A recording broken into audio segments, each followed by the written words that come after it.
পালিয়ে যাওয়া মেয়ের প্রতি বাবার রেখে যাওয়া একটা চিঠির অংশ আমাদের পড়ে শোনাই। মারে, শুরুটা কিভাবে করব বুঝে উঠতে পারছিলাম না। যেদিন তুই তোর মায়ের অস্তিত্ব ছেড়ে ভূমিষ্ঠ হয়েছিলি, সেদিন থেকে তোকে মা বলে ডাকতে শুরু করলাম।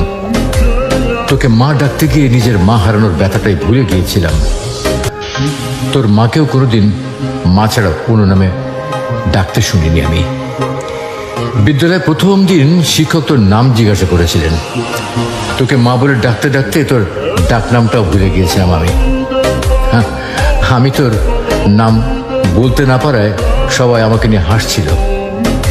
তাই চিঠির উপরে তোর নামের জায়গায় মা লিখেছি।